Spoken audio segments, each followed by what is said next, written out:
Not all calibers are created equal, and some, well, you'll wish you never spent a dime on them. Whether it's because of ridiculous recoil, overpriced ammo, poor availability, or just plain underperformance in the field, there are some cartridges that look good on paper but leave you disappointed at the range or in the woods. In this video, we're counting down 5 calibers you're likely to regret buying. Maybe you were chasing ballistics, maybe you fell for the hype, or maybe that gun shop counter guy gave you some bad advice. Whatever the case, these are the rounds that tend to collect dust instead of memories. We're not just nitpicking obscure wildcats, we're talking about commonly available calibers that have left more than a few shooters saying, "What was I thinking?" So before you drop cash on your next rifle, watch this list and make sure you're not about to invest in a ballistic disappointment. Let's dive into the top 5 cartridges that sound good until you actually try to live with them. Number 5. .40 S&W, the law enforcement fad that fizzled. When the .40 Smith & Wesson hit the scene in 1990, it was hailed as the perfect compromise between 9mm capacity and .45 ACP stopping power. Born from the infamous 1986 Miami FBI shootout, the .40 S&W was designed to pack more punch than a 9mm while still fitting into mid-sized handguns. Law enforcement agencies across the country jumped on board, and for a while, the .40 was king. But the crown didn't last. The .40 S&W has a snappy recoil, accelerated wear on firearms, and a reputation for being tough to shoot well, especially in compact pistols. While it offered more stopping power on paper, real-world data and modern bullet design started to close the gap between 9mm and .40. As 9mm ammo improved dramatically in the 2010s, the FBI and many police departments quietly went back to the 9mm, citing better accuracy, faster follow-up shots, and greater capacity. Today, the .40 S&W still has a loyal following, but its time in the spotlight has clearly passed. Once the darling of duty holsters, it's now largely a footnote in the caliber wars, a reminder that compromise doesn't always mean better. Number 4. .32H and our Magnum, the underwhelming upgrade. The .32H and our Magnum was introduced in the 1980s with high hopes. It aimed to offer more punch than the old .32 S&W long while maintaining low recoil and compact revolver compatibility.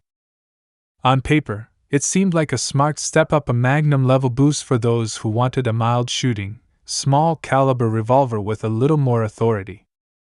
Ballistically, it does outperform its .32 caliber predecessors, launching 85 to 100 grain bullets at respectable velocities in the 1100-1200 feet per second range.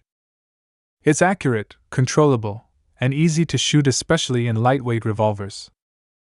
For recoil-sensitive shooters or those interested in small game or light self-defense, the .32H and our Magnum can absolutely do the job.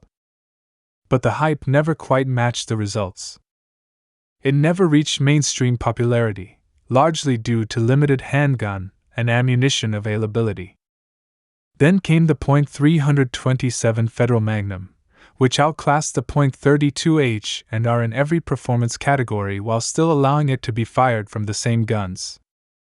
That left the .32H and our Magnum in an awkward middle ground, better than a .22, but not quite enough to inspire confidence in. Number 3. .41 Magnum, the forgotten middle child. The .41 Magnum was introduced in 1964 with the best of intentions to bridge the gap between the hard-hitting .44 Magnum and the more manageable .357 Magnum. It was meant to be the just right option for both law enforcement and hunters, offering powerful ballistics with less recoil than the .44 and more authority than the .357. But despite its promise, the .41 Magnum never quite found its footing. Part of the issue was timing. Law enforcement had little interest in adopting a new caliber that required specialized training and gear, especially one still packing stout recoil. Meanwhile, hunters and revolver enthusiasts were already comfortable with the proven performance of the .44 Magnum. As a result, the .41 ended up being neither here nor there, not mild enough for duty use, not dominant enough to dethrone the king of big-bore revolvers. That said, the .41 Magnum is no slouch. It delivers excellent accuracy, deep penetration, and more than enough stopping power for hogs, deer, or even black bear. For reloaders and wheelgun lovers, it remains a sweet shooting powerhouse with a cult following. Number 2.25 ACP, the weakling in your pocket. The .25 ACP, automatic Colt pistol, was introduced in 1905 by John Browning as a small, semi-rimmed cartridge for ultra-compact pocket pistols. Back then, the idea was simple: give people a tiny, easily concealable firearm with centerfire reliability, something more dependable than a rimfire .22 but still small enough to fit in a vest pocket. And sure, the .25 ACP delivers on concealability. It fits in the smallest guns imaginable and offers almost no recoil.